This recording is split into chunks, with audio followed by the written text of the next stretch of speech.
The future of social media lies in the metaverse. Whether you like it, hate it, or don't know enough to pass judgment just yet, it's inevitable that this is where we'll one day mingle. And that day is coming sooner than you might think.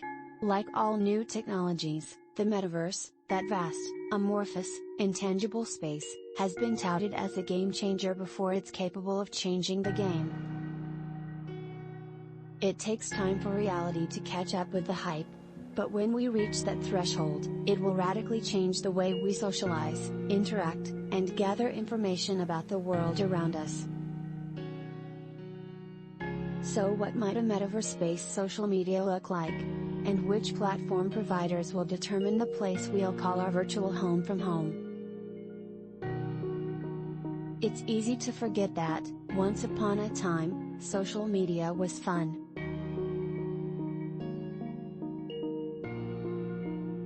When Facebook was still novel and Twitter was still spreading its wings, people used these emerging platforms for their intended purpose, to connect with new friends, reconnect with old, teach, learn, entertain, and be entertained.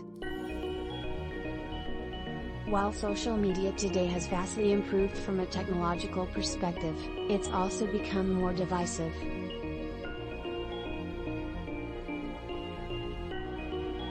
The stoking of culture wars, rise of censorship, and interference of governments, as documented in the Twitter files, have resulted in so-called balkanization. Web users have splintered off into factions based on age, interests, and preferred medium, text or video. Zoomers love TikTok. Boomers love Facebook. Journos and politicians favor Twitter. Influencers prefer Insta or YouTube. When it comes to picking a platform to serve as the town square, web users are spoiled for choice. But in terms of venues where free speech and personal privacy are the norm, there's a dearth of options. So where does the metaverse fit into all this?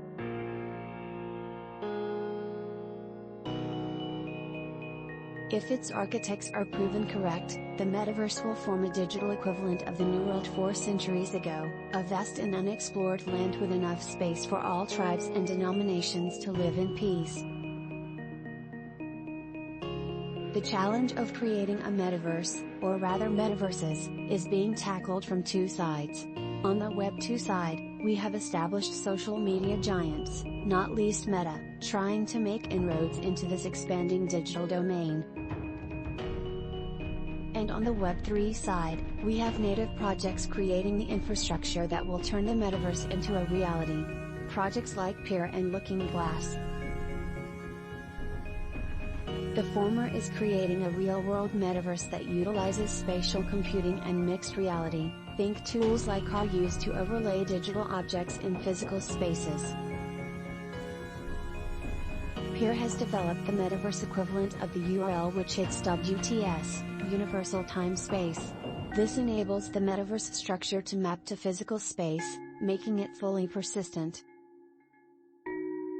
Essentially, with UTS you can direct users within the metaverse not only to a specific place, but also a specific date, say, the grassy knoll on November 22, 1963 or the Battle of Hastings in 1066.